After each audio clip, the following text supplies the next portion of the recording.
Good morning students. कैसे हैं आप सब लोग। उम्मीद करता हूं कि आप सब लोग घर पे अपने सेफ होंगे। चूँकि आज ऐसी सिचुएशन है जिसके कारण हम लोग आज लाइव नहीं मिल पा रहे हैं और जिस तरह से मेंस के एग्ज़ाम के बाद आप लोगों को एडवांस को लेकर प्लानिंग हम लोग लाइव करते, आईआरपी पे काम होता, ऐसा बहुत सारा अब डिजिटल के थ्रू हो रहा है। ऐसा नहीं कि चीज़ें आप तक पहुँचेंगी नहीं, लेकिन हाँ, वो बातें तो नहीं होती हैं। बट फिर भी हम लोग एक अच्छा प्रयास कर रहे हैं कि आपकी कोई प्रिपरेशन में दिक्कत ना आ पाए। अच्छा, सबसे पहले तो आज जो लोग जेईई मेंस का रिज़ल्ट, जिन लोगों के सब लोगों ने अच्छे रैंक ऑप्ट किए हैं, उनको बहुत-बहुत बधाई। तो आप सब ने बहुत अच्छे-अच्छे तरीके से सफलता हासिल की है और ऑडियंस ने भी बहुत अच्छा अपना सभी रिकॉर्ड बनाया है। तो कुछ बच्चों के डाउट या कुछ फ़ोन थे जिनमें ये बोला गया है कि सॉल्ट एनालिसिस जैसा सा जो टॉपिक था वो रिवीजन चाहिए, और साथ-साथ शायद मैंने आपको कुछ जगह वो बातें नहीं भी बताई थी, क्योंकि बताया था एडवांस के लेवल पे ही हम लोग बात करेंगे उस पे। तो आज हम लोग उसी वीडियो को पे बात करने के लिए आज आ रहे हैं हम लोग। तो मैं अब सॉल्ट एनालिसिस के बारे में आज टॉपिक स्टार्ट करूँगा, और जहाँ भी जो दिक्कत है पहले तो हम लोग वीडियो के थ्रू क्लियर करेंगे, और फिर भी अगर उसमें कुछ डाउट आएगा तो उसको पर्टिकुलर ग्रुप के अंदर हम लोग डिस्कशन भी एक टाइम पे कर लेंगे, ठीक है ना। तो उसमें ऐसा कुछ परेशान होने जैसा नहीं है। एक बहुत इम्पॉर्टेंट चीज़ है आज की डेट पर, जिस तरह से आप एडवांस के लिए तैयारी कर रहे हैं, तो हम बहुत फोकस्ड चीज़ें पढ़िएगा, ठीक है। कुछ बहुत नया मत करिएगा, क्योंकि जो कुछ आप जानते हैं वो बहुत जानते हैं, और उससे एग्ज़ाम तक पहुंचा जा सकता है, एग्ज़ाम को बीट किया जा सकता है।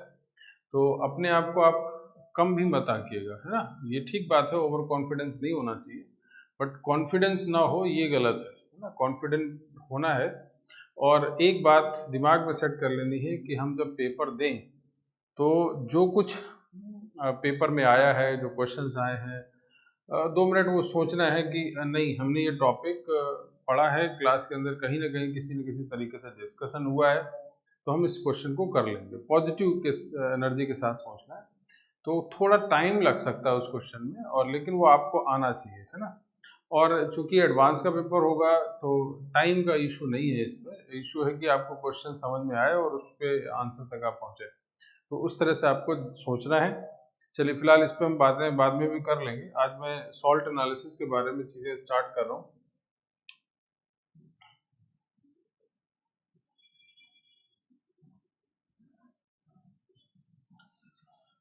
सॉल्ट एनालिसिस की अगर जहाँ तक हम बात करते हैं, तो कोई एक सॉल्ट आपने ले लिया, ए प्लस एक्स है और बी पे माइनस वाई चार्ज है, और ये एक सॉल्ट है, ठीक है ना। सॉल्ट के अंदर एक कैटायनिक पार्ट होगा और एक एनायनिक पार्ट होगा।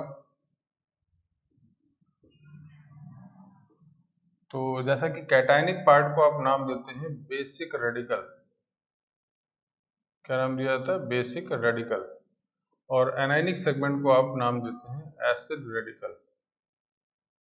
तो पहले दरअसल एसिड बेसिक रेडिकल का बोलने का रीजन ये होता है कि फॉर एग्जांपल मैं लिख देता हूँ इसी में।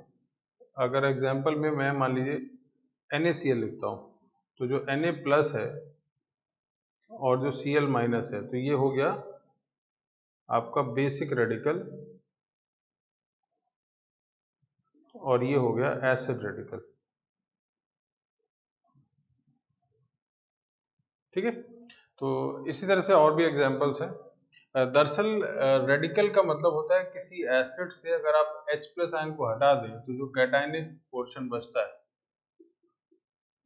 तो उसको आप नाम देते हैं एसिड रेडिकल, ठीक है ना। सॉरी, ऑब्वियसली एनायनिक पार्ट बचेगा, H प्लस हटाएंगे अगर, तो एनायनिक पार्ट जो बनेगा उसको आप नाम देंगे एसिड रेडिकल, मतलब रिमेनिंग पार्ट, है ना, H प्लस हटाने के बाद।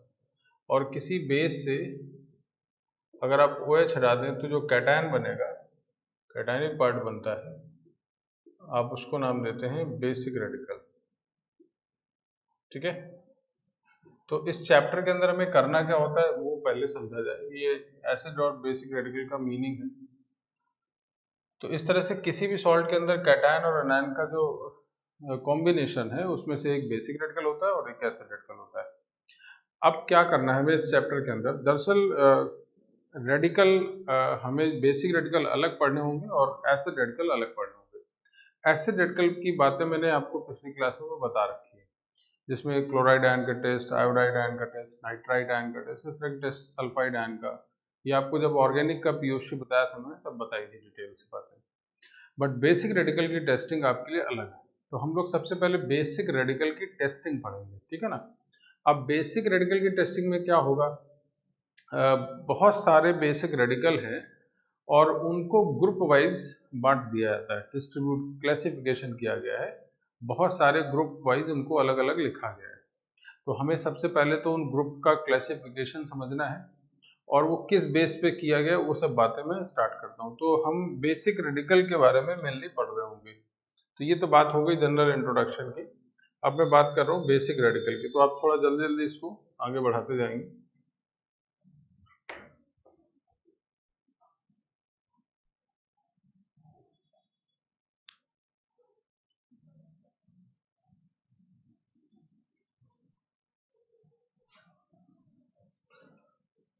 अब अगर आप बेसिक रेडिकल की बात करें तो इनका हमें क्लासिफिकेशन करना है। तो मैं क्लासिफिकेशन में ग्रुप वाइज इनको बांट दिया जाता है, ग्रुप फर्स्ट, फिर ग्रुप 2, 6 ग्रुप में बांटा जाता है। ग्रुप 1 में कौन कौन से एलिमेंट है, सिल्वर, लेड एंड मर्करी, ठीक है ना, मर्क्यूरी का Hg+2। ये फर्स्ट ग्रुप के बारे में बात बताई गई कि फर्स्ट ग्रुप में ये 3 बेसिक रेडिकल आपको मिलते हैं, ठीक। एक तो सिल्वर आयन है, लेड है और मर्क्यूरिक आयन। उसके बाद ग्रुप 2 में इसके 2 सेगमेंट है, एक ए है और एक बी है। ए में cadmium, copper, bismuth, Pb+2 and Hg+2। Hg2+, sorry ये +2 प्लस रहेगा और ये +1 रहेगा, ठीक है। जो मर्क्यूरस आयन में रहता है और ये मर्क्यूरिक आयन में, यहाँ +1 है, यहाँ +2। अच्छा, इसके अलावा जो बी सेगमेंट है उसमें एंटीमनी के दोनों +5 और +3, ठीक है। आर्सेनिक के +3 और +5 और टिन में +2 और +4 है। तो ये ग्रुप 2 के अंदर की बातें हैं जिसको हम लोग यहाँ समझ रहे हैं, ठीक। बात समझ आ रही। तो ये फर्स्ट ग्रुप। इसी तरह से ग्रुप 3 जिसमें हमारे पास एल्युमिनियम, क्रोमियम और आयरन, ये सभी इंपॉर्टेंट बहुत है ना। उसके बाद group 4 zinc, manganese, cobalt and निकल। उसके बाद ग्रुप 5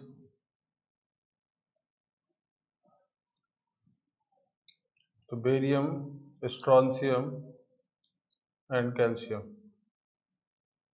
और ग्रुप 6 में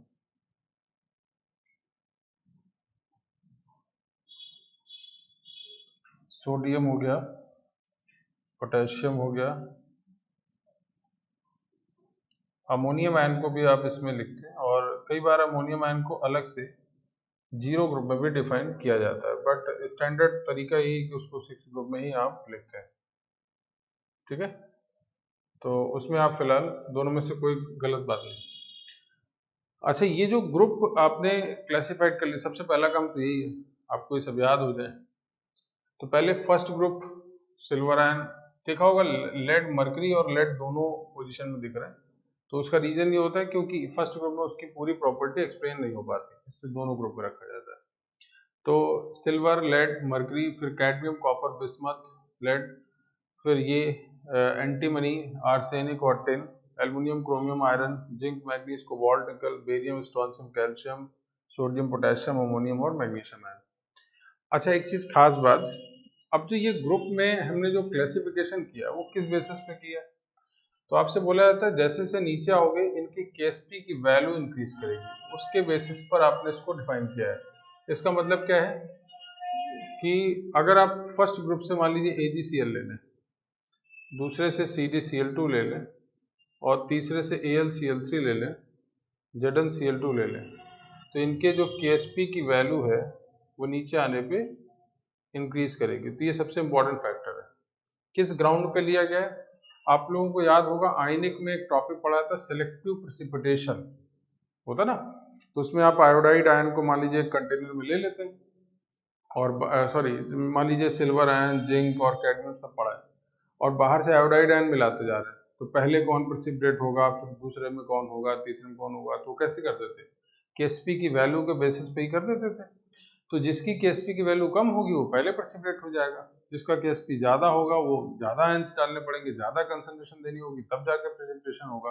तो उसी पे बेस्ड ये दरअसल पूरे ग्रुप डिफाइन किए गए। तो सबसे पहले जो प्रेसिपिटेशन वाला केस है वो सिल्वर आयन का होगा, फिर लेड का, फिर मर्करी का। इसी तरह से जैसे जैसे आप नीचे जाते जाओगे इन सब का प्रेसिपिटेशन होने के लिए आपको बहुत ही ज्यादा कंसंट्रेशन चाहिए, यानी केएसपी की वैल्यू बहुत हाई होती है। तो फर्स्ट टाइम जब आईआईटी ने क्वेश्चन पूछा इस पे, तो उन्होंने हर एक ग्रुप से एक एक बेसिक रेडिकल निकाल लिया और उनके क्लोराइड के केएसपी का ऑर्डर पूछ दिया। अब चूंकि जब फर्स्ट टाइम आया तो केएसपी को तो आप सोचते कि याद ही किया जाता है, तो बड़ा सा हंगामा हो गया, सर याद जैसा बिल्कुल क्वेश्चन आ गया, जे एडवांस में बड़ा अलग गलत टाइप का क्वेश्चन है। बट वो बाद में जब दिमाग से सेट किया गया, देखा गया, तो उसमें हर एक ग्रुप वाइज अलग अलग क्लासिफाइड था। तो अल्टीमेटली एक ग्रुप जो आपको क्लासिफाइड किए गए फर्स्ट, सेकंड, थर्ड, फोर्थ, उसके बेसिस पे ही इनको डिफाइन किया गया है। अब हमारा काम क्या होगा पूरे चैप्टर में? एक तरीके से आपने पूरे चैप्टर की समरी लिख दी। हम हर एक ग्रुप को पहले सेपरेट करेंगे, ठीक है ना, और फिर हर एक ग्रुप के सेपरेट होने के बाद हर एक रेडिकल सेपरेट होगा, और रेडिकल जब सेपरेट हो जाएगा तो उसके एक दो रिएक्शंस के थ्रू या उसके टेस्ट के थ्रू हम उसको कंफर्म कर देंगे। बस इतना काम है हमारा, बहुत थोड़ा सा काम है, लेकिन इस पे बहुत सारे टाइमिंग देनी है और उसके क्वेश्चंस पे काम करने। तो ये क्या है पहले उस पर बात करेंगे, ठीक है। तो अब आप इसको पहले नोट कर लीजिए, ये सबसे बड़ा काम है आपके लिए। तो इसको नोट करके फिर मैं इसके सबसे पहले ग्रुप में आता हूँ और उनके अंदर तीनों आयंस को कैसे सेपरेट करेंगे उस पर बात करेंगे। तो पहले इसको नोट कर लीजिए आप लोग, ठीक है। तो इसके बाद हम लोग अब एक एक ग्रुप को हम लोग सेपरेट करेंगे और उस पर सेपरेशन के बाद हम रेडिकल को सेपरेट करेंगे और देन आगे उनके टेस्ट पढ़ना स्टार्ट करेंगे।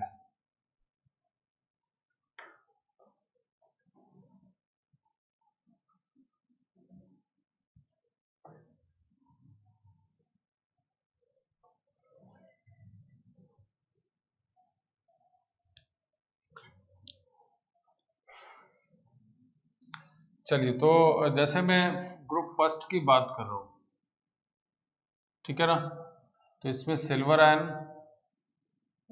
मरकरी, सॉरी लेड और Ag2+, ठीक है। तो इससे पहले हम लोग एक बात यहाँ पे समझ लें, हम लोगों ने Ag2+ की बात की, सॉरी 2+ है ना। तो हर एक ग्रुप का अपना एक ग्रुप रीजेंट होता है।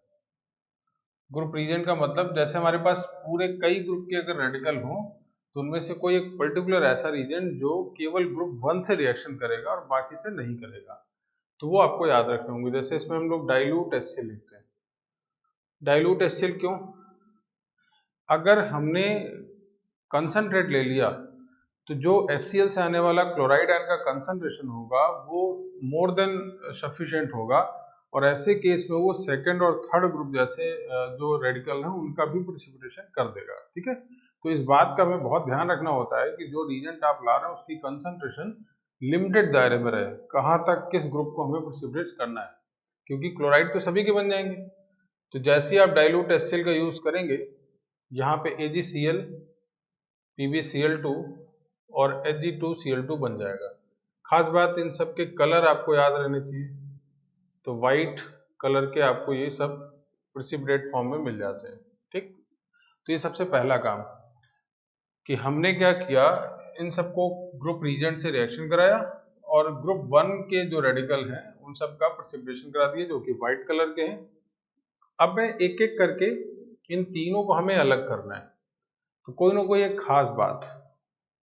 तो वो खास बात क्या है कि हॉट वाटर में जब आप इस पूरे मिक्सचर को लाएंगे तो जो PbCl2 होता है वो सॉल्युबल होता है, तो वो, और जो बचा हुआ पोर्शन है जिसमें AgCl और Hg2Cl2 इनसॉल्युबल होते हैं, तो ये आपके पास फिल्ट्रेट फॉर्म में आ जाएगा और ये रेजिड्यू। चलिए अच्छा, फिल्ट्रेट में हम लोग हमेशा जो सेपरेट वाला बचा रहेगा उसको लिखेंगे।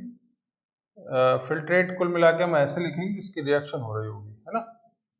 तो ये सॉल्युबल फॉर्म में रहेगा, और सॉल्युबल, तो सॉल्युबल का मतलब यहाँ पे PbCl2 आने का मतलब PbOH का होल ट्वाइस आ जाएगा, है ना, वाटर हाइड्रोलिसिस कर देगा। अब मेरी बात, खास बात सुनिएगा, ये बहुत इंपॉर्टेंट स्टेटमेंट है। PbCl2 is only soluble with hot water. मतलब कहीं पर भी अगर ये मेंशन है तो आपको कुछ भी नहीं सोचना है, आपको सिंपली लेड का क्लोराइड समझ लेना है। ये बहुत इंपॉर्टेंट लाइन है। कुछ ऐसी इनऑर्गेनिक के अंदर स्टेटमेंट होते हैं ना जिससे आपको पूरे क्वेश्चन को तुरंत पकड़ने में बहुत आसानी मिलेगी, और इनको उसी तरह से तैयार भी रखना है। तो ग्रुप फर्स्ट के जितने भी रेडिकल हैं, तीनों रेडिकल, उसमें से हॉट वाटर में केवल सॉल्युबल कौन होता है? PbCl2। तो सिंपली अगर लिखा जाए metal chloride which is soluble only in hot water, that means only lead. ठीक है, अब जरा समझिए, ये जो लिखा है इसको आप PbO भी लिख सकते हैं या Pb+2n है। ठीक, तो ये बात जरा इसको समझिएगा ध्यान से। तो ये हमने सेपरेट कर दिया। अब ये क्या बच गया? रेजिड्यू। तो अब हमारे पढ़ने का तरीका क्या है कि अब इसको 2 मिनट हम स्टे करा देंगे। अब हमारा फोकस प्रयोग किसमें होगा? इसमें। तो इसमें हम बहुत सारे काम करना स्टार्ट करते हैं। अब एक लेड+2 आपका सेपरेट हो गया। अब हम इसमें बहुत सारा काम करेंगे और उसके बाद इसकी टेस्टिंग को जब कंप्लीट कर लेंगे देन दोबारा फिर हम इस पे आएंगे, फिर इससे एक और निकालेंगे अलग अलग, और फिर इसके रिएक्शंस पे बात करेंगे। तो हम लोग क्या करते हैं उसको जरा समझिए। टेस्ट ऑफ Pb+2, तो हम इस +2 की बात कर रहे हैं। अब जरा कुछ इंपॉर्टेंट बात, पहली चीज तो लेड का जो ऑक्साइड है इसकी एक फिजिकल कलर का जो जनरल एक्सपीरियंस है वो ये है। इसके साथ साथ मैं HgO के बारे में बता दूं, ये दोनों जो ऑक्साइड हैं ये कोल्ड कंडीशन में येलो होते हैं और हीटिंग की कंडीशन में रेड होते हैं। ये पहला इंपॉर्टेंट इसका फिजिकल अपीयरेंस, ये तो फिजिकल प्रॉपर्टी हो गई, कलर के बेसिस पे आप बता दें। लेकिन मेनली जो रिएक्शंस हैं वो कैसे कैसे, PbCl2 का रिएक्शन Ki से करा दीजिए, इसके बाद PbI2 बन जाएगा, रिप्लेसमेंट है सिंपल सा, और 2Ki बन जाएगा। ये येलो कलर का PPT होगा। ये सब आपको याद रखने होंगे, ये ध्यान रखिएगा। इसी तरह से लेड के ज्यादातर कंपाउंड येलो कलर में रहते हैं। PbCl2 को इसी तरह से लेड क्रोमेट के साथ अगर रिएक्शन करा दें, सॉरी पोटेशियम क्रोमेट के साथ, तो लेड क्रोमेट 2KCl, ये भी येलो कलर का PPT मिलेगा। और तीसरी बात, PbCl2 अगर Na2SO4 के साथ रिएक्शन कर ले तो PbSO4 मिलेगा जो कि व्हाइट कलर का होगा, ये ध्यान रखिएगा। ठीक है, तो ये तीनों इंपॉर्टेंट टेस्ट हैं, और हालांकि इस पे और टेस्टिंग पे बात करेंगे हम लोग। पहले आप इतना जल्दी से नोट कर लीजिए, तब मैं आगे बढ़ता हूँ। इसको इतना नोट कर लीजिए, पहले ये सब कर लेना है, फिर उस सेपरेट करने के बाद फिर मैंने टेस्ट लेट के स्टार्ट किए वो यहाँ पे लिखे।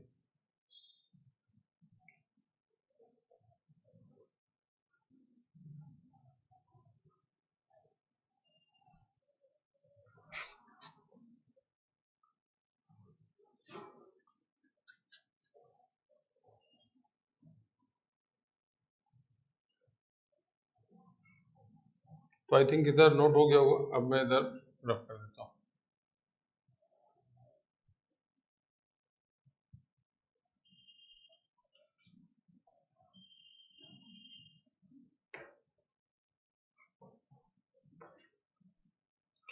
तो आपने लेड के 3 मेन टेस्ट तो पढ़ ही लिए, है ना। एक और खास बात, एक और इम्पॉर्टेंट टेस्ट है, PbSO4 इज ओनली सॉल्युबल ये भी बहुत इंपॉर्टेंट स्टेटमेंट है, soluble with ammonium acetate, ammonium acetate मतलब PbSO4 प्लस CH3COO NH4। तो यहाँ पे अगर आप ट्वाइस लिखेंगे तो CH3COO लेड एसीटेट बन जाता है, ये सिंपल सा रिप्लेसमेंट है, और अमोनियम सल्फेट, ठीक है ना। तो ये जो लेड एसीटेट है ये कलर, और इसका रिएक्शन दोबारा अगर आप Na2S से करा देते हैं तो उस कंडीशन में PbS मिल जाता है जो कि ब्लैक कलर का PPT होता है। तो ये इंपॉर्टेंट बात है, और CH3COO Na आपके पास बन जाता है। तो ये एक अगेन बहुत इंपॉर्टेंट टेस्ट है। दो इंपॉर्टेंट लाइनें हैं इस पूरे लेड के अंदर। फर्स्ट कि lead sulphate is only soluble with ammonium acetate, और पहला वाला ये PbCl2 is only soluble with water. अगर ये दो सेंटेंस कहीं लिखे तो इसका मतलब कंफर्म आपके पास लेड की बात है। तो ये मैंने सब टेस्ट बता दिए, और एक खास लास्ट इंपॉर्टेंट टेस्ट है, इसको जनरल रूल की तरह आप समझ लीजिए।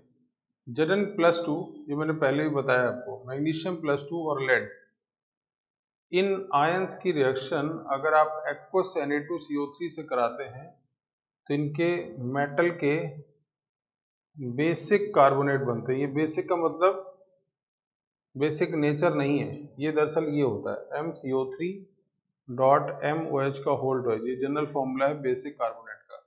मतलब जैसे जिंक में बनेगा तो कैसे बनेगा, ZnCO3 ZnOH का होल ट्वाइस, PbCO3 PbOH का होल ट्वाइस, और अगर मैं मैग्नीशियम को बनाता तो magnesium CO3 MgCO3 and MgOH का whole twice. This is the basic lead carbonate. तो ये जो लेड कार्बोनेट की आप बात करते हो ना, PbCO3 डॉट PbOH का होल ट्वाइस, ये बेसिक लेड कार्बोनेट है, व्हाइट कलर का। अच्छा ये जानते हैं क्या होता है, आप लोगों ने ध्यान दिया होगा, आयरन के जो पाइप जब जोड़े जाते हैं ना, प्लम्बर वगैरह जब काम करते हो तो आयरन के पाइप जोड़ते समय बीच में देखा होगा आपने धागा लपेटा जाता है, और फिर इसमें व्हाइट कलर का एक पेस्ट लगाया जाता है, ठीक है ना। तो वो जो व्हाइट कलर पेस्ट है वो दरअसल यही बेसिक लेड कार्बोनेट है। तो फिलहाल मोटे तौर पे आपने लेड के बारे में क्या क्या जाना, ये पहला PbI2 yellow, lead chromate yellow, white PbSO4, इसके अलावा PbSO4 is only soluble with ammonium acetate, फिर यहाँ से PbS ब्लैक, और ये इंपॉर्टेंट पार्ट। तो ये ये मैं तो बहुत ज्यादा बता दिए, लेकिन आपको सब पढ़ना होगा बिकॉज क्वेश्चन इन्हीं पे बेस्ड बनते हैं।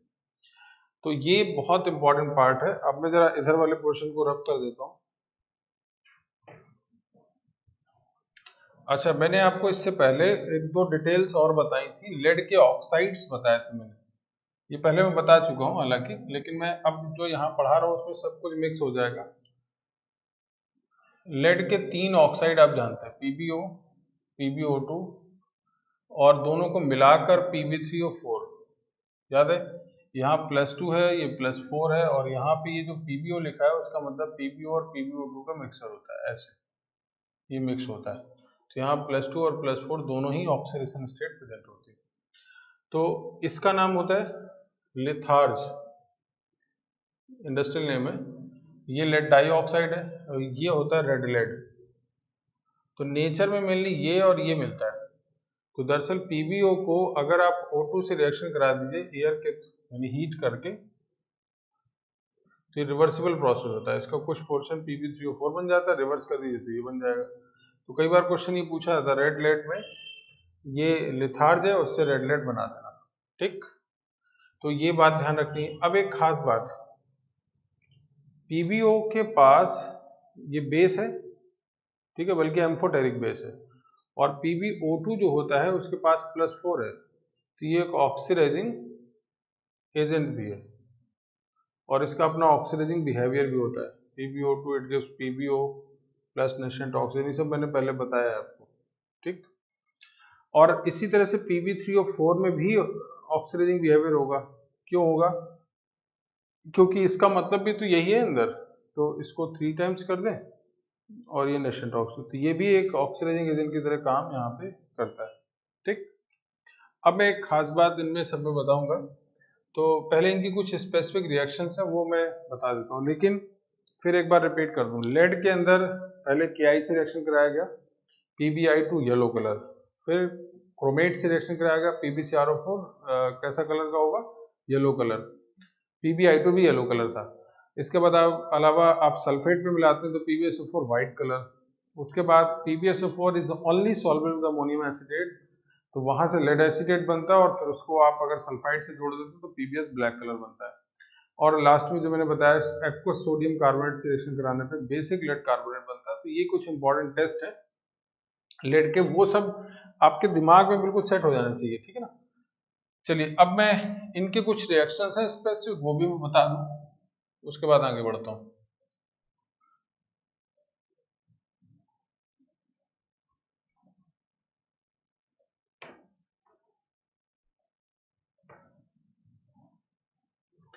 चलिए तो जैसे इसमें लिखा है, मैं जो बात कर रहा था PbO की रिएक्शन HCl से, PbO2 की रिएक्शन HCl से, और Pb3O4 की रिएक्शन HCl से। तो आपको पता है ये सिंपल सा एसिड बेस है, PbCl2 एंड वाटर, है ना। यहाँ पे क्या होगा, ऑक्सीडाइजिंग एजेंट की तरह काम करेगा। कैसे, PbO2 ये मैं पहले बताया हूँ बट एक बार दोबारा से रिवाइज हो जाएगा, और HCl के थ्रू यहाँ पे क्लोरीन ऑक्सीडेशन, ये वाटर, ठीक है ना। बट जो PbO बना है वो HCl से फर्दर रिएक्शन करेगा और PbCl2 एंड वाटर बन जाएगा यहाँ पे। तो बैलेंस है ये सब, हाँ बैलेंस है। इसको एक साथ ऐड कर दो तो ये कैंसिल इधर, ये कैंसिल इधर, तो PbO2 plus 4 times of HCl, it gives PbCl2 plus Cl2 and 2 times of water, ठीक। तो इस तरह से आप रिएक्शन कर सकते हैं, वही रिएक्शन यहाँ पे भी कंप्लीट हो सकती है। तो इसमें भी वैसे ही होगा। तो यहाँ भी दरअसल क्या बना, PbCl2 बना और साथ साथ क्लोरीन गैस बन गया, बैलेंस आप कर लीजिएगा। और यहाँ भी वैसे ही बनेगा, PbCl2 plus chlorine gas plus water. तो इस तरह से आप इन सब के बारे में बहुत डिटेल से जानते हैं। तो ये बात हो गई लेड के बारे में। तो अभी हमने फर्स्ट ग्रुप के फर्स्ट रेडिकल पे बात की और इस पे इतनी डिटेल्स जानते जा रहे हैं बिकॉज ये कार्बन फैमिली के अंदर भी आता है लेड, कार्बन फैमिली में लेड आता है। तो उसके हिसाब से मैंने सब चीज़ें बता दी सो दैट आपको ओवरऑल पूरा रिएक्शंस आए पूरी केमिस्ट्री के पॉइंट ऑफ व्यू से। इसको नोट करिए।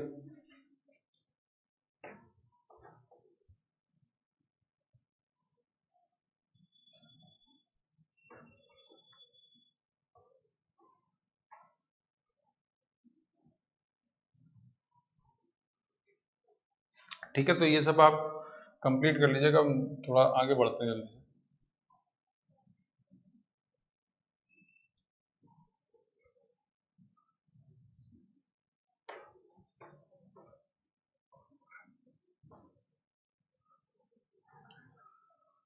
चलिए तो जैसा कि अब हम लोग बात दोबारा फिर वहीं लौटाते हैं, सिल्वर और Hg2+2, ठीक है। अब आप इसकी रिएक्शन एक्वस अमोनिया से कराते हैं, जिसके बाद फिल्ट्रेट में आपको सिल्वर आयन मिल जाता है। कैसे मिलता है मैं वो भी बताऊंगा अभी। और रेजिड्यू में आपके पास Hg2+ आयन सेपरेट, मैं केवल सेपरेट लिख रहा हूँ, अभी रिएक्शन नहीं बताई। तो इन दोनों का जरा रिएक्शन समझ लो क्या है। दरअसल सिल्वर आयन अमोनिया के साथ जब रिएक्शन करता है तो कॉम्प्लेक्स बनाता है, AgNH3 का होल ट्वाइस, ये सब ने पढ़ा है, टॉलेंस रीजन याद है। तो ये कॉम्प्लेक्स आपको बन जाएगा। लेकिन जो Hg2Cl2 की रिएक्शन अमोनिया से वो कुछ अलग टाइप का है। इसको रिएक्शन में क्या बनता है मैं समझा दूं। इधर से बनता है HgNH2Cl प्लस Hg, ये ग्रे कलर का सोल्यूशन बन जाता है, सॉल्वर होता है, जबकि ये कॉम्प्लेक्स बन जाता है। तो इस रिएक्शन को ये तो समझ गए कॉम्प्लेक्स है। इस रिएक्शन को समझने के लिए आप ऐसे समझिए, पहले मैं HgCl2 की अमोनिया से रिएक्शन करा देता हूँ। कैसे होगा, दरअसल HgCl2 को आप ऐसे समझ लीजिए, ऐसे बना, अमोनिया को एज ए न्यूक्लियोफिलिक इस पर अटैक कराओ, सब्स्टिट्यूशन करा दो, तो क्या बन जाएगा, HgNH2Cl बन जाएगा। बात समझ आ रही, और ये HCl आ गया, ठीक। तो वैसे ही ये रिएक्शन करके ये बन जाएगा। तो अब इसमें क्या होता है, दरअसल इसका मतलब HgCl2 प्लस Hg होता है। तो आप अल्टीमेटली इसी से रिएक्शन करा रहे हैं, बस एक्स्ट्रा Hg बन जाएगा, क्योंकि Hg ब्लैक और ये व्हाइट, तो ग्रे कलर का सोल्यूशन आपको दिख जाता है। तो ये एक पूरा तरीका आपको इसके अंदर समझना है। तो ये भी रिएक्शंस आपको आने चाहिए कि कैसे मैंने रिएक्शन लिखे हैं। तो एक तो सिल्वर आयन कॉम्प्लेक्स बन जाता है, और ये क्या बन जाएगा अलग से, मतलब यहाँ पर silver ion in the form of complex आपको नजर आएगा, AgNH3 का होल ट्वाइस प्लस, ठीक। और यहाँ क्या है, ये HgNH2Cl प्लस Hg, समझ गए। तो हमने सेपरेट तो अब दोनों कर दिया, लेकिन देखिए सेपरेट के साथ साथ ये रिएक्शंस वगैरह सब आने चाहिए, क्योंकि क्वेश्चन इसी पे बेस्ड बनेगा। तो अब हम लोग जरा इसको और समझ लें, इसके कुछ इंपॉर्टेंट टेस्ट होंगे और फिर हम इसके टेस्ट पे आएंगे। तो पहले मैं इसके रिएक्शंस की बात करूंगा, फिर इसके। आप एक काम करो, पहले तो ना नोट कर लीजिए।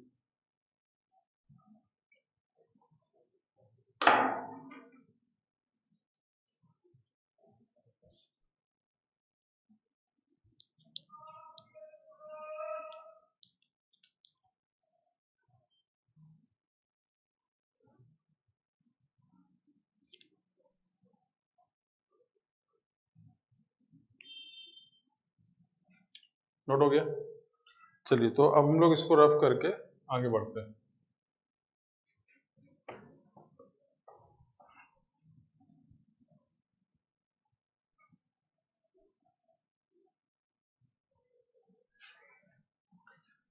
अब जरा यहाँ पे टेस्ट ऑफ सिल्वर आयन, मैं इसके टेस्टिंग की बात करूँ। पहला टेस्ट, सिल्वर आयन को अगर आप Ki से रिएक्शन करा दो तो AgI बनता है, और ये डार्क येलो कलर का आपको नजर आएगा, ठीक। ये हमेशा ध्यान रखिएगा, AgF, AgCl, AgBr और AgI, इन चारों में ये वाइट कलरलेस आप बोल सकते हैं, ये वाइट होगा, और ये येलो, और ये डार्क येलो। ये सब याद रखना है आपको हमेशा, ठीक। तो ये मैंने हालांकि टेस्टिंग के फॉर्म में एक बता दिया था। दूसरा इंपॉर्टेंट है, सिल्वर आयन को अगर आप क्रोमेट आयन से रिएक्शन करा दें तो Ag2CrO4, जो कि ब्रिक रेड कलर होता है। ये अगेन बहुत इंपॉर्टेंट बात है, इसको याद रखिएगा। तीसरा इंपॉर्टेंट टेस्ट, देखिए काफी कुछ आप पहले से जानते हो, इसमें कुछ खास नहीं है। सल्फाइड आयन, तो यहाँ बन जाता है Ag2S, ये ब्लैक कलर, ठीक है। तो ये तीन इंपॉर्टेंट टेस्ट। इसके अलावा ये तीनों में से मेरे ख्याल से सब ये कलर आपके लिए अलग, बाकी तो आप सब पहले भी पढ़ चुके हैं। अब एक और इम्पॉर्टेंट खास बात जो आपने पहले पढ़ी, आप याद करो, मैंने आपको बताया था ऑक्सीजन फैमिली में सिल्वर आयन के साथ हाइपो सोल्यूशन की रिएक्शन, तो पहले ये बन जाता है Ag2S2O3, सिल्वर थायोसल्फेट, जो कि व्हाइट कलर का होगा। और जब अगर आप इसको और एक्सेस रखेंगे तो AgS2O3 का होल ट्वाइस -3, ये कॉम्प्लेक्स बन जाता है येलो कलर का,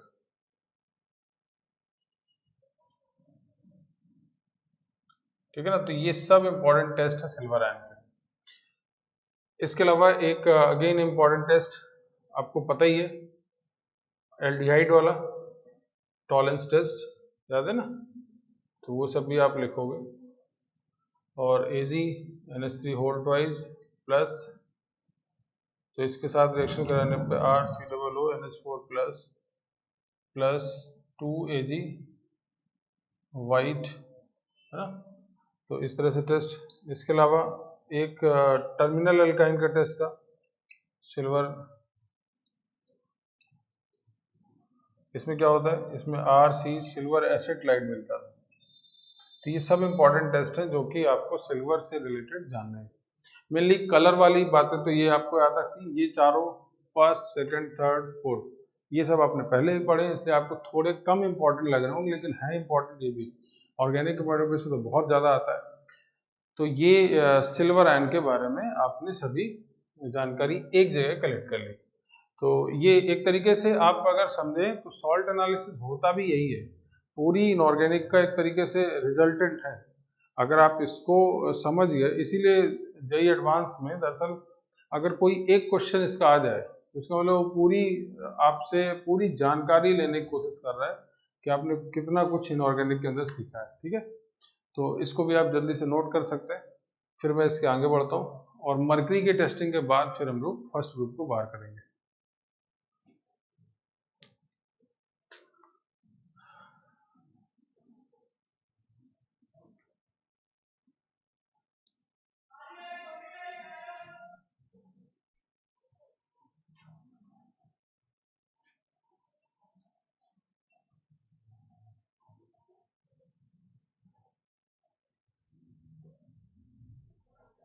चलिए तो मैं इसको रब कर देता हूँ।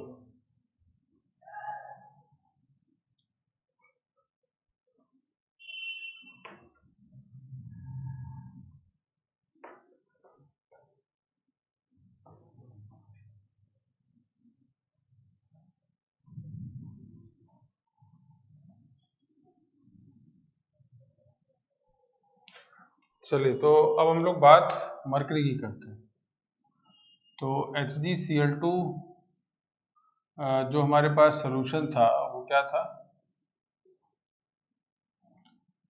Hg NH2Cl और Hg। तो इसकी एक खास बात, इसको पढ़ने से पहले मैं एक रूल की तरह आपको पूरे सॉल्ट के अंदर यूज होगा, और वो रूल ये है, मरकरी कोबाल्ट निकल, ये तीन मेटल, इनको आप कैसे पढ़ेंगे, मरकरी तो मार्कोनी पढ़ेंगे आप। क्या पढ़ लेंगे, मार्कोनी, कॉफ को कॉफ हटा देना, मार्कोनी केवल। उनका यूज कैसे करना, मरकरी कोबाल्ट निकल। तो mercury cobalt nickel Marconi type के metals easily can not react any acid, only react with, और इनके कंपाउंड भी केवल मेटल ही नहीं, एक्वा रेजिया। और आप एक्वा रेजिया पता है आपको, मतलब HNO3 और 3 टाइम्स ऑफ HCl का जो मिक्सर होता है वो एक्वा रेजिया होता है। तो दरअसल ये क्यों इतना रिएक्टिव होता है, उसका रीजन ये एक स्ट्रॉन्ग ऑक्सीडाइजिंग एजेंट माना जाता है। स्ट्रॉन्ग ऑक्सीडाइजिंग एजेंट कैसे होता है इसका oxidizing behaviour, HNO3 plus 3 times of HCl, इसका मतलब होता है NOCl plus Cl plus water, nascent chlorine देता है। तो यहाँ 2 टाइम्स है ना, और 2 टाइम्स यहाँ भी कर देता हूँ, ऑक्सीजन बैलेंस हो गए, नाइट्रोजन बैलेंस है, सब कुछ बैलेंस है। तो कुल मिला के इस तरह से ये नेशेंट क्लोरीन एटम देता है, और उसी से क्लोरीन से लोगों को ये ऑक्सीडाइज कर सकता है। तो जब आप इसकी रिएक्शन एक्वा रेजिया से कराते हैं तो जो प्रेजेंट मरकरी है वो रिएक्शन करके क्या बनाएगा, HgCl2। तो अल्टीमेटली सोल्यूशन के अंदर पूरा आपके पास HgCl2 का कलेक्शन एक जगह हो जाता है। ठीक, तो ये खास बात। और अब बात करते हैं हम लोग इसके टेस्ट की। तो HgCl2 का सबसे इंपॉर्टेंट टेस्ट है KI से रिएक्शन। तो ये HgI2 बनता है जो कि डार्क रेड कलर का होगा, और फर्दर KI एक्सेस होने पर K2HgI4 एक नेस्लर रीजन बनता है जो कि येलो कलर का होता है।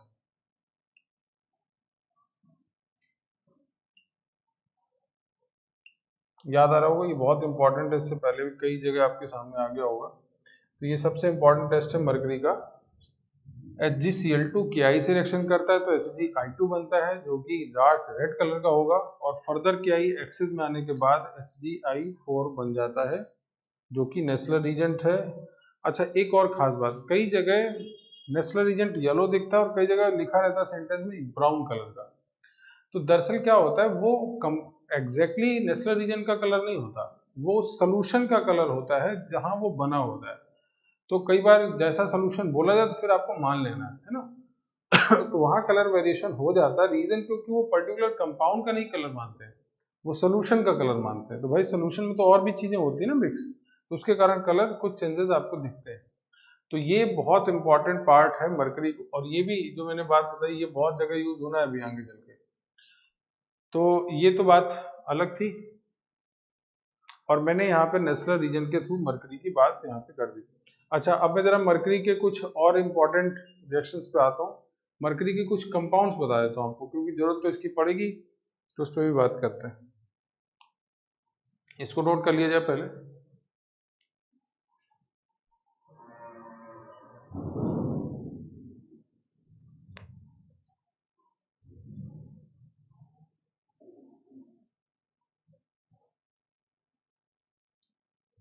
चलिए मैं रब कर देता हूँ उसको, ठीक है, ये आप नोट कर चुके होंगे।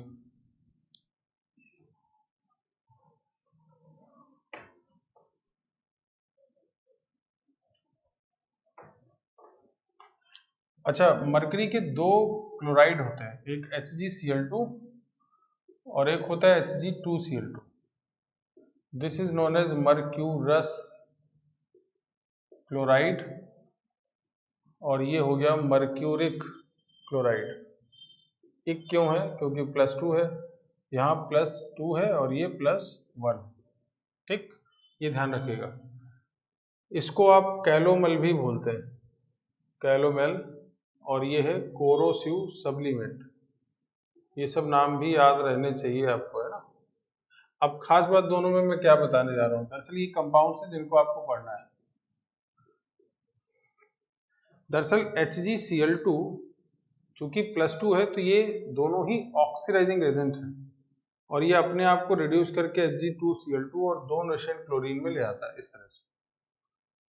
बात समझ आ रही? मतलब +2 था और वहां से ये रिड्यूस होकर किस में आ गया, +1, तो एक ऑक्सीडाइजिंग एजेंट की तरह काम कर रहा है, और इस तरह से इसका ऑक्सीडाइजिंग बिहेवियर है। साथ ही साथ Hg2Cl2 भी ऑक्सीडाइजिंग एजेंट की तरह काम कर सकता है, और कैसे, मरकरी में आ जाएगा ऐसे। तो ये दोनों के ऑक्सीडाइजिंग बिहेवियर वाले रिएक्शंस हैं। इनका यूज अभी मैं बहुत सारी रिएक्शंस के अंदर आपको बताता हूँ, क्योंकि बहुत जगह आपने रिएक्शन इनके देखे भी होंगे।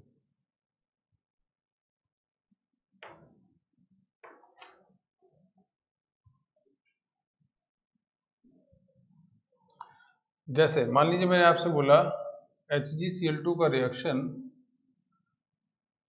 Ki से करा दीजिए, तो क्या करेंगे आप? ये तो पता ही है आपको, HgCl2 Hgi2 बन जाता है, 2KCl बन जाता है, Hgi2 + 2KCl, ये तो रिप्लेसमेंट हो गया। बट अब जैसे मैं आपसे रिएक्शन बोलता HgCl2 की रिएक्शन SnCl2 से करा दीजिए, तो यहाँ Sn क्या है, +2 में, और ये ऑक्सीडाइज हो सकता है, तो ये बन जाएगा SnCl4, और ये किस में आ जाएगा, Hg2Cl2 में। ये ध्यान रखिएगा। ऐसे ही अगर मैं बोल देता HgCl2 की रिएक्शन FeCl2 से, तो ये बन जाएगा FeCl3, और ये बन गया Hg2Cl2, ठीक है। इसी तरह से HgCl2 की रिएक्शन में आपसे बोलता H2S से कराना, तो ये सल्फर बन जाएगा, ये Hg2Cl2 बन जाएगा, और ये आपके पास HCl के फॉर्म में लगा जाएगा। समझ गए बात? तो ये सिंपली रिडक्शन, मतलब इस तरह से ऑक्सीडेशन करा देता है। अच्छा, यही रिएक्शन अगर मैं बोलता आपसे Hg2Cl2 की रिएक्शन SnCl2 से करा दीजिए, तो क्या होगा, अब ये फर्दर 0 में आ जाएगा, ये मरकरी बन गया और ये बन गया SnCl4। इसी तरह से अगर Hg2Cl2 FeCl2 से रिएक्शन करता, तो ये FeCl3 बन जाता, और ये SnCl4, सॉरी, है ना। तो ये सब बातें भी आपको ध्यान रखनी है। तो मैं जितना भी रिएक्शन दिखा रहा हूँ यहाँ पे, आसानी से आप लिख सकते हो। अच्छा, एक और रिएक्शन मान लीजिए मैंने आपसे बोला HgCl2 की रिएक्शन Hg से करा दें, तो इसको बढ़ा दीजिए, उसको घटा दीजिए, तो अल्टीमेटली क्या बन जाएगा, Hg2Cl2, है ना। तो मरकरी को लेकर इस तरह की कुछ रिएक्शंस हैं जिनको आपको ध्यान रखना है, और ये इसी टाइप की ज्यादातर रिएक्शन, जब भी आपसे कोई मरकरी वाली रिएक्शन हो, तो या तो HgCl2 वाली होगी या Hg2Cl2 वाली होगी। तो आप 2 मिनट के लिए रिडॉक्स का कॉन्सेप्ट उसमें जरूर देखिएगा। ये नहीं कि सीधे डर गए आपकी तरफ कुछ करेंगे नहीं, वैसे भी आपको कुछ पढ़ा हुआ मिले या ना मिले, आपको कॉन्सेप्ट जरूर बताएं मैंने। एक एसिड बेस कॉन्सेप्ट, दूसरा रिडॉक्स, उसके अलावा तीसरा कोई तरीका नहीं होता रिएक्शन होने का। तो अगर आप 2 मिनट उसी कॉन्सेप्ट के बीच स्टे करोगे, तो आपको क्वेश्चन सॉल्व होता दिखेगा, ठीक है। तो उसमें घबरा मत जाना। तो ये मैंने आपको फर्स्ट ग्रुप के बारे में पूरी डिटेल बता दी। फर्स्ट में लेड, सिल्वर, मरकरी, मरकरी के अंदर दोनों आयन +2 +2 दोनों की टेस्टिंग है। तो एक काम कर सकते हैं, जो फर्स्ट ग्रुप आपने पूरा पढ़ा उसको थोड़ा हम लोग शॉर्टकट में एक बार ब्रीफ कर देते हैं, ग्राफिकल तरीके से पढ़ लेते हैं, और वो सब आप भी बना के उस तरह से प्रैक्टिस करो। 2-3 बार लिख देंगे तो वो सब आपको याद हो जाएगा। कैसे मैं लिख दूं, जैसे मैंने ग्राफिकल ग्रुप 1 की बात कर रहा हूं हम लोग, तो हमारे पास पहले मैंने ये लिखा, इसमें आया सिल्वर, लेड, मरकरी, SHG+2, तो ग्रुप रीजेंट आपने दे दिया कौन सा, डाइल्यूट HCl, जिसके बाद इस पूरे कंटेनर में AgCl, PbCl2 और Hg2Cl2। फर्दर फिर क्या किया, हॉट वाटर के साथ सॉल्वल करा दिया, तो यहाँ आपके पास फिल्ट्रेट मिला, यहाँ क्या मिल गया, रेजिड्यू मिल गया। रेजिड्यू में क्या आ गया, AgCl और Hg2Cl2, और यहाँ क्या मिल गया था, PbCl2। ठीक, अच्छा, अब PbCl2 के बहुत सारे रिएक्शन दिखा सकते हैं, जैसे Ki PbI2, कैसा, येलो, ऐसे लिखते जाओगे, शॉर्ट फॉर्म में ऐसे बनाओगे, ऐसे K2CrO4 तो PbCrO4 कैसा हो गया, येलो, ऐसे ही Na2SO4 PbSO4 वाइट। ठीक, ऐसे ही अमोनियम एसीटेट तो CH3 COO whole twice Pb। तो ये सब टेस्टिंग आप एक साथ एक जगह लिख सकते हो, है ना। अब फिर इसमें क्या करोगे, इसमें आप एक्वस अमोनिया से रिएक्शन करा दिया आपने, तो 2 कंटेनर आपके पास, एक ये एक ये, इसमें क्या आ गया, HgNH2Cl प्लस Hg, और यहाँ क्या आ गया, सिल्वर आयन टॉलेंस रीजन के साथ। तो अब फिर इनके रिएक्शन ऐसे लिख डालो। तो ये कुल मिला के इस तरह से ग्राफिकल एक शॉर्टकट आप बना लीजिएगा, सो दैट आपको प्रैक्टिस करने में ज़्यादा आसान रहे, ठीक है ना, जल्दी जल्दी वो कवर हो जाएगा। तो एक ग्रुप को हम लोग पूरी तरह से कंप्लीट कर चुके हैं, अब इस पे बात कर सकते हैं, ठीक है। तो वो प्रैक्टिस आपकी अच्छे से होनी चाहिए। अब हम लोग इसके सेकंड ग्रुप पे बात करते हैं, लेकिन सेकंड ग्रुप के पार्ट में जाने से पहले आप एक काम करेंगे, वीडियो को पॉज करके रोक कर पहले आप ग्रुप 1 का इस तरह का ग्राफिकल रिप्रेजेंटेशन और अपने से लिखने की कोशिश जरूर करिएगा, ठीक है ना। तो पूरा तैयार हो जाएगा तो ज़्यादा बेहतर होगा। तो फिलहाल वो सब आप करेंगे। अब हम लोग सेकंड ग्रुप पे बात करना स्टार्ट करते हैं, ठीक है।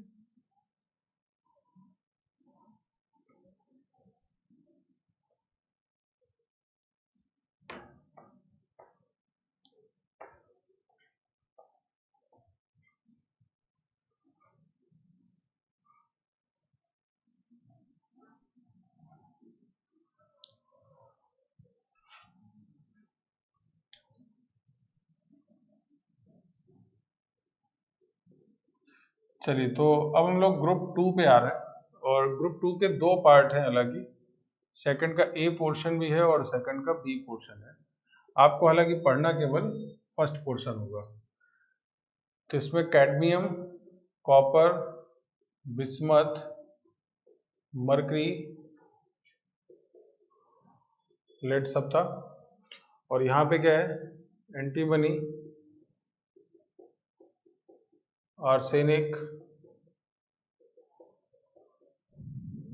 और टिन, ठीक है। तो इस पूरे ग्रुप का जो ग्रुप रीजेंट है, मैं यहाँ पे लिख देता हूँ, वो है H2S along with dilute HCl। दोनों का जरा रीजन समझ लीजिए। H2S एक वीकर एसिड है, तो इससे मिलने वाला H+ आयन और HS माइनस, और फिर HS माइनस सल्फाइड आयन और H+, मतलब, और साथ साथ कॉमन आयन इफेक्ट भी अप्लाई कर देना है HCl का। मतलब आपको सल्फाइड आयन उतना ही केवल निकालना है जिससे केवल सेकंड ग्रुप का प्रेसिपिटेशन हो पाए, उसके आगे आने वाले जो ग्रुप हैं उनका प्रेसिपिटेशन ना हो पाए। इसलिए आप कॉमन आयन इफेक्ट की तरह, कॉमन आयन इफेक्ट को अप्लीकेबल करते हुए आप HCl को इसके अंदर ऐड करते हैं और सफिशिएंट अमाउंट में सल्फाइड आयन रख देते हैं, जिससे क्या होता है, इन सब के सल्फाइड बन जाएंगे, CdS CuS, Bi2S3, PbS and HgS, ठीक है। और यहाँ पे Sb2S3, SnS2, Sb2S5 और As2S3, As2S5, SNS, ये सब हो गए। हाँ, चार्ज। अब जरा इनके कलर को लेकर बात जरूर समझिए। ये येलो कलर का होता है, बाकी जितने भी हैं वो सब ब्लैक कलर के। याद रहे ये सब, है ना। ये आपको प्रैक्टिस बहुत करनी है। ये सीधा जेई में पूछा जा चुका है, इंटीजर टाइप। ये सब सल्फाइड बना दी गए, बोलेगा इनमें से कितने ब्लैक कलर के। तो ये सब आईटी क्वेश्चन भी है। ये ऑरेंज कलर का है दोनों, बाकी ये सब येलो कलर के, ठीक। तो ये हालांकि सल्फर का एक्सटेंट लेवल पे होना वो येलो कलर को रिप्रेजेंट करता है। सल्फर भी अपने आप में येलो होता है।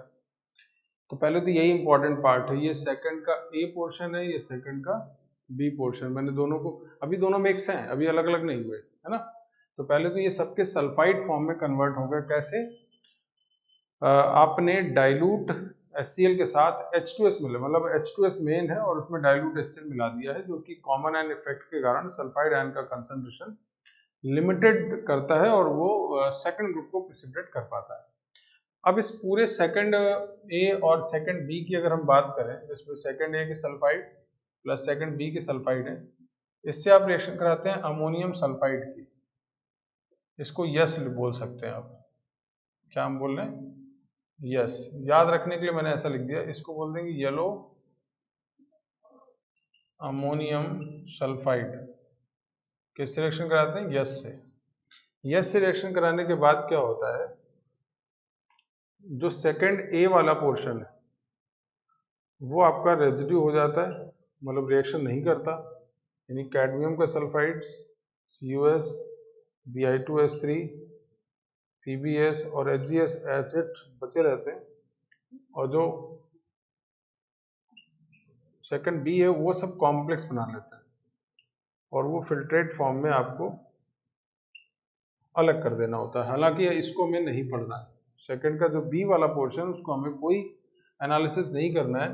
हम लोग केवल सेकंड ए वाले पार्ट को पढ़ेंगे, और वो कैसे अलग हो गया इसके बारे में मैं थोड़ा सा जरूर बताता हूँ कि ये कैसे रिएक्शन करके इसको अलग कर देता है, ये नहीं करता। तो उसके बारे में थोड़ा आइडिया आपको दे देता हूँ, ताकि आपको ऐसा ना लगे कि रैंडम अपने से जबरदस्ती हो गया। तो आप पहले इतने को जल्दी से नोट कर लीजिए, तब मैं आगे बात करता हूँ। चलिए, तो अब हम लोग बात इसके आगे बढ़ाते हैं। तो ये जरा मैं समझा देता हूँ कि सेकंड बी और सेकंड ए को आपने सेपरेट अमोनियम सल्फाइड के थ्रू कैसे कर दिया है।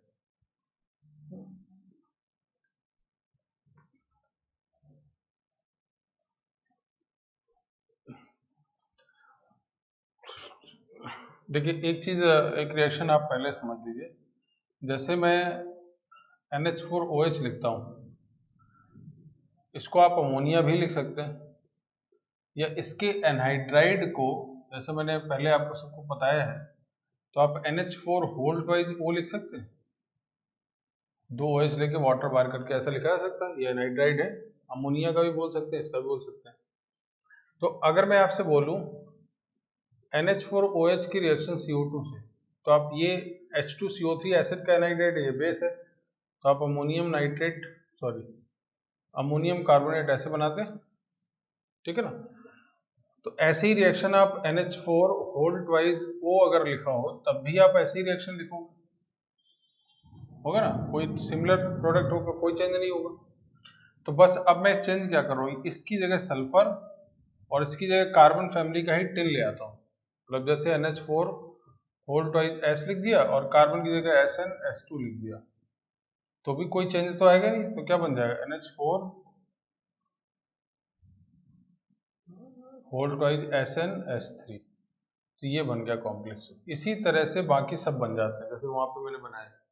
तो जैसे मैं एक और लिख देता हूँ, जैसे मान लीजिए मैंने अमोनियम हाइड्रोक्स ये O लिखा, और मैं आपसे बोलता N2O3 की रिएक्शन, तो HNO2 होता ना ये, तो ये क्या बन जाता है, NH4NO2 बनता, ठीक है।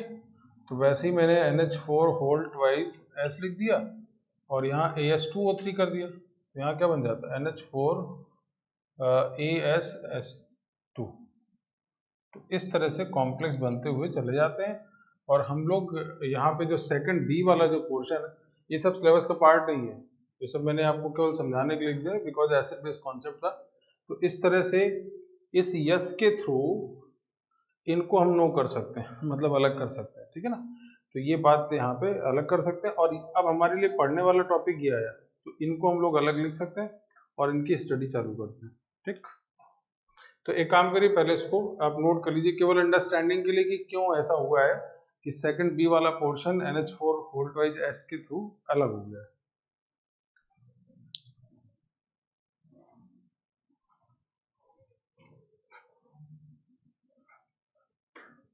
चलिए, तो अब मैं यहाँ पे सेकंड ग्रुप की स्टार्टिंग के जो सेकंड ए वाला पोर्शन है, जिसमें हम लोग cadmium sulphide Cu2S Bi2S3 PbS और HgS को एक साथ लिख रहे हैं। तो इनमें से हम लोग सेपरेशन की तरफ बढ़े। अब देखो यार, लेड और मर्करी तो हम ऑलरेडी पढ़ चुके हैं, बस सेपरेट करना है ना, ऑलरेडी हम लोग पढ़ चुके हैं। तो इसको कैसे कर रहे हैं हम लोग, मैंने अभी एक पॉइंट आपको बताया था, मर्करी, कोबाल्ट और निकल, इसके कंपाउंड्स क्या होते हैं, can not react with HCl। इस पूरे मिक्सर को आप HNO3 के साथ रिएक्शन करा देते हैं।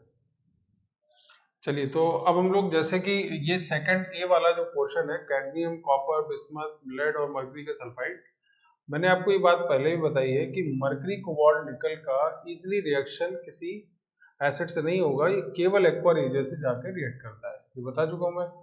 तो अब ऐसे केस में अब मैं इसकी रिएक्शन HNO3 से करा रहा हूं, ठीक है। तो HNO3 से कराने के बाद ये जो होगा ये रिएक्शन नहीं करेगा, बाकी ये फिल्ट्रेट के फॉर्म में आपको CdS यानी सभी के नाइट्रेट मिल जाएंगे। एक तो CdNO3 का होल ट्वाइस, CuNO3 का होल ट्वाइस, BiNO3 का होल थ्राइस, PbNO3 का होल ट्वाइस, और यहाँ पे जो रेजिड्यू होगा वो क्या होगा, HgS। अच्छा, इसकी फर्दर रिएक्शन आप HNO3 और HCl से करा दीजिए एक्वा रीजिया से, जिसके बाद ये HgCl2 बदल जाएगा। और HgCl2 की टेस्टिंग वगैरह आप सबको पता है, ठीक है, जिसमें Ki से रिएक्शन करके HgI2 रेड और फिर एक्सेस Ki से नेस्लर रीजन, ठीक है। तो वो तो अलग केस है। हाँ, उस केस को हम लोग ये जरूर समझ सकते हैं रिएक्शन हुआ कैसे। तो 3 HNO3 और 3 टाइम्स ऑफ HCl जो होता है वो aqua regia, this is the source of NOCl, 2 nation chlorine and 2 times of water. ये सब याद रखिएगा, बहुत पूछा जाता है। पिछले साल जेई में भी ये पूछा गया है कि एक्वारेजिया के बारे में क्या क्या सही है। तो aqua regia is the source of NOCl, also this is the source of nascent chlorine atom. अगर एक्वारेजिया को कुछ टाइम के लिए आप छोड़ दें तो किस में बदल जाएगा, क्लोरीन गैस में। तो ये सब बातें आपको अच्छे से याद होनी चाहिए। एक स्ट्रॉन्ग ऑक्सीडाइजिंग एजेंट भी है। और इसी तरह से HgS ने इस दो नेशेंट क्लोरीन को लेकर यहाँ HgCl2 बना दिया और ये सल्फर, तो एक साथ इनको ऐड कर देंगे, आप रिएक्शन लिख देंगे, ठीक। तो ये ऐसे हो गया होगा। अब मैं जरा इसके आगे बढ़ता हूँ, इसकी रिएक्शन फर्दर H2SO4 से करा दी हमने, जिसके बाद क्या होगा, ये जो है, हालांकि इसके बाद अभी सेपरेशन नहीं होगा, अभी हम सबके सल्फेट बना देंगे। तो CdSO4, CuSO4, Bi2SO4 का होल थ्राइस और PbSO4, ठीक है। तो इन सबके सल्फेट बन जाएंगे। और इन सब के सल्फेट बनने के बाद फर्दर हम लोग बात जरूर कर लें, अमोनियम एसीटेट के साथ अगर आप रिएक्शन कराएं तो याद है आपको, लेड सल्फेट अलग हो जाएगा, CH3COO होल ट्वाइस Pb के फॉर्म में, ओनली सॉल्युबल होता है, बाकी ये फिल्ट्रेट के फॉर्म में, ये फिल्ट्रेट हो गया। और रेजिड्यू फॉर्म में क्या आ जाएगा, CdSO4, CuSO4, Bi2SO4 का होल थ्राइस। तो ये तीनों एक साथ और ये अलग। तो कुल मिला के अब हम लोग कैडमियम, कॉपर और बिस्मथ की केस में आ गए और उसको हमें सेपरेट करना है। तो आप पहले इतना ये सीक्वेंस आप एक बार नोट कर लेंगे। और अब हमें इंडिविजुअल इन तीनों को लेकर केवल सेपरेशन करना है। बाकी लेड के बारे में आपको पूरी टेस्टिंग पता ही थी, जैसे क्या क्या, Ki के साथ PbI2 येलो कलर, इसके अलावा सल्फाइड के साथ PbS, ब्लैक कलर, ये सब पता है। तो उसकी टेस्टिंग में हम लोग बार बार नहीं जाएंगे, वो सब आप पहले पढ़ चुके हैं। जैसे मरकरी के बारे में पढ़ चुके हैं, लेड के बारे में पढ़ चुके हैं। तो अल्टीमेटली पूरा ग्रुप जो 2 था वो बहुत बड़ा था, सेकंड बी भी था, ग्रुप 1 में भी बहुत सारे रेडिकल थे, बट हमें सबको सेपरेट करते हुए कुछ रेडिकल्स पे आ जाना है। हालांकि पढ़ना आपको सेकंड बी नहीं था, लेकिन सेकंड बी का सेपरेशन जरूर पढ़ना होगा। हम पर्टिकुलर रेडिकल की टेस्टिंग नहीं जान रहे होंगे, लेकिन पर्टिकुलर रिएक्शन जरूर जानना होगा। तो चलिए अब हम लोग इसके आगे बढ़ जाते हैं।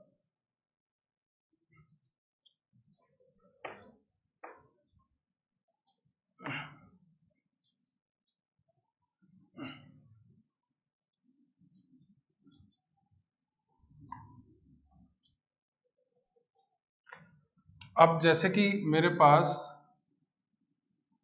कैडमियम का सल्फेट, कॉपर का सल्फेट और बिस्मथ का सल्फेट है।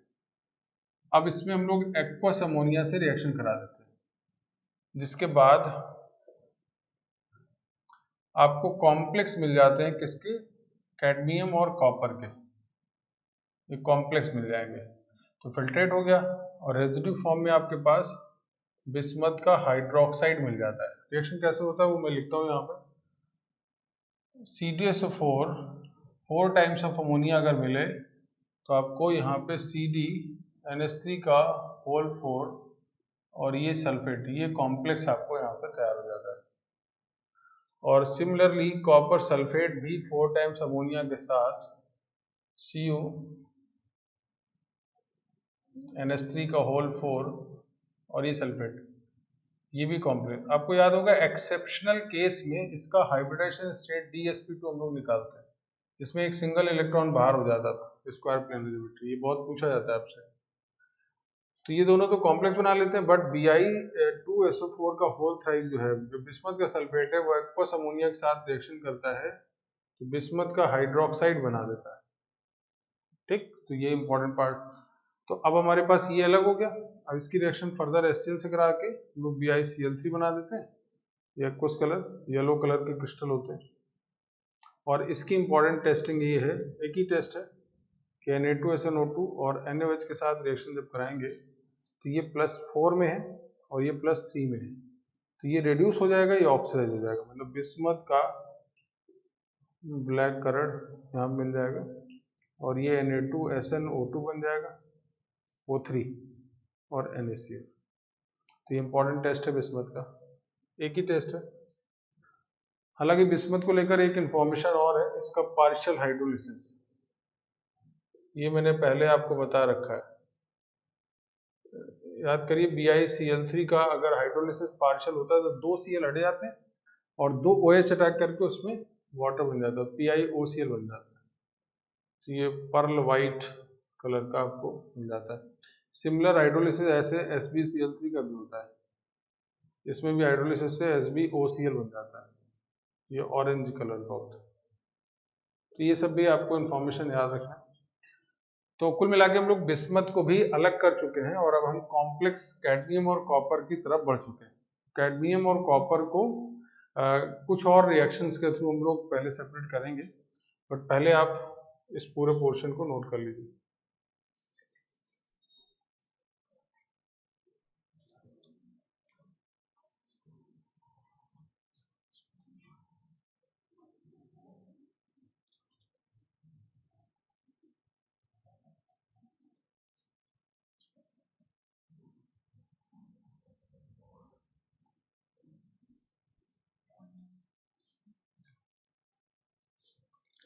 हो गया नोट? चलिए तो मैं इसको रब कर देता हूँ, आगे बढ़ते हूँ।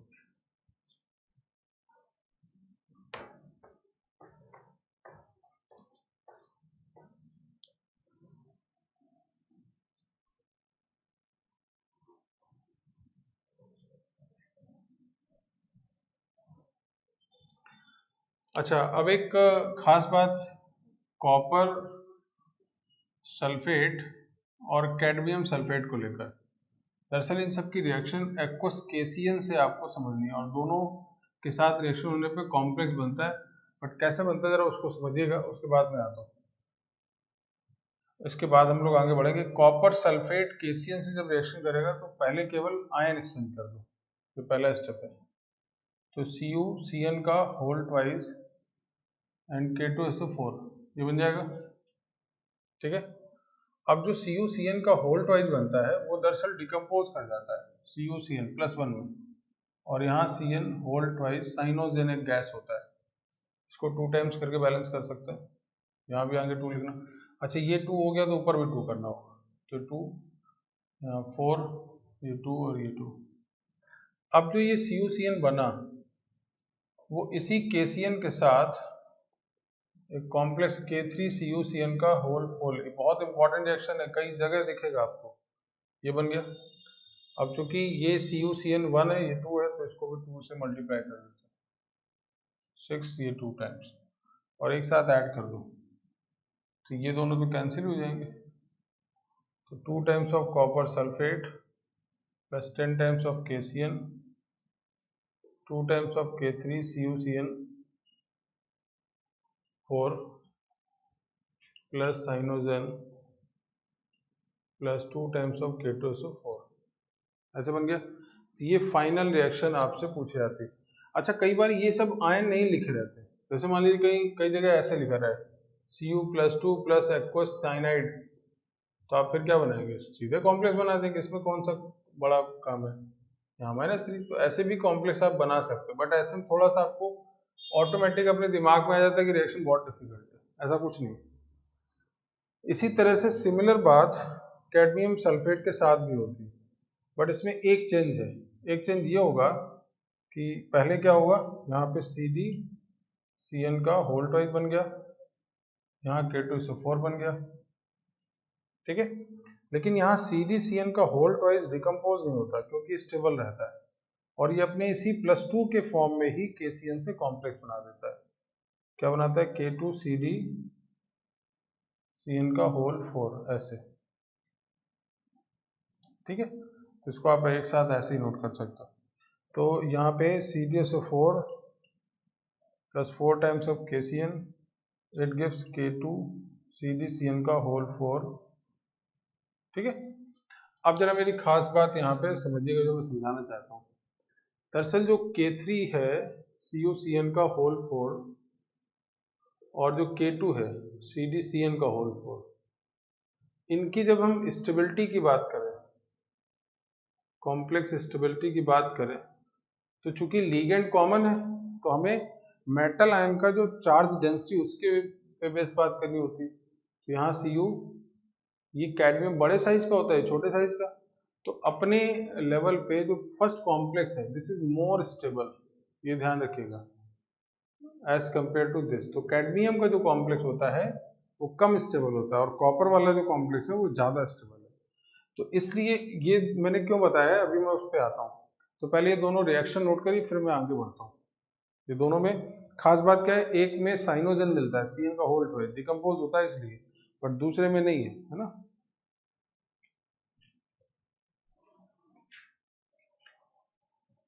चलिए तो इसको नोट करिए, फिर मैं आगे बात करूँ।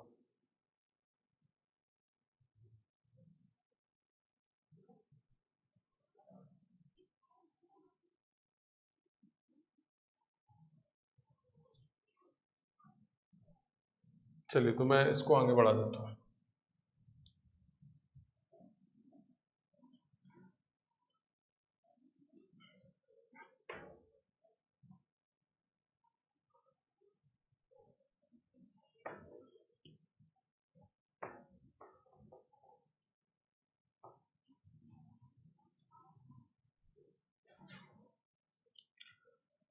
चलिए तो अब हमारे पास जो ये CuNH3 का होल 4 सल्फेट कॉम्प्लेक्स और CdNH3 का होल 4 ये कॉम्प्लेक्स थे, इसकी रिएक्शन आपने KCN से करा दिया, और आपको पता है साइनाइड स्ट्रॉन्ग फील्ड लिगेंड है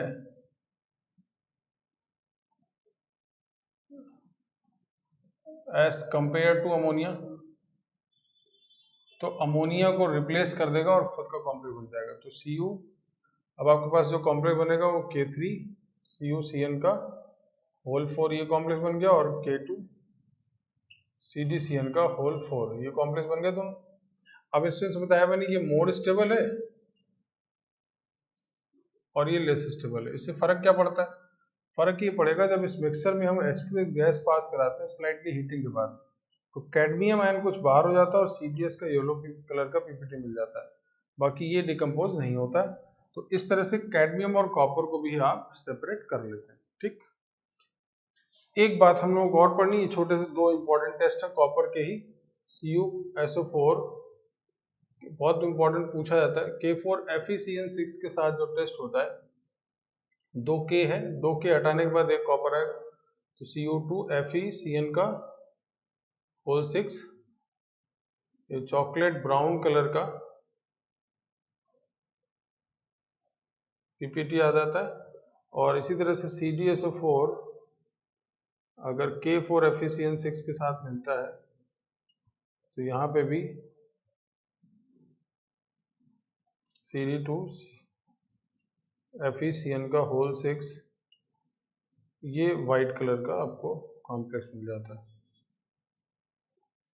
ठीक है, तो ये दो इंपॉर्टेंट टेस्ट हैं और यही कॉपर कैडमियम की, ये तो हो गया सेपरेशन, और उसके बाद उनके एक एक टेस्ट सफिशिएंट है, उन पे आपको काम करना है। तो ये पूरा सेकंड ग्रुप हम लोगों ने कैसे कैसे सेपरेट किया उसका एक फ्लो चार्ट आप बनाएंगे, ठीक है ना। वैसे ही जैसे फर्स्ट वाले किया था, क्या क्या है मैं एक बार ब्रीफ कर दूं। सेकंड ए सेकंड बी था, आप सबसे पहले ग्रुप रीजेंट लाते हैं जिसमें H2S along with dilute HCl होता है, जिससे सबके सल्फाइड बन जाते हैं। सेकंड ए के सल्फाइड सेकंड बी के सल्फाइड बन जाते हैं। तो सबसे पहला काम आप करते हैं कि यस को मिलाते हैं, यस मतलब येलो कलर का अमोनियम सल्फाइड, जिससे क्या होता है सेकंड का जो बी वाले पार्ट है वो कॉम्प्लेक्स फॉर्म में अलग हो जाते हैं और सेकंड के जो ए वाले रेडिकल हैं वो अलग है, copper, cadmium, bismuth, lead, mercury. ठीक है, उसके बाद हमारा काम क्या होता है, सबके सल्फाइड है, उनकी रिएक्शन नाइट्रिक एसिड से करा देते हैं।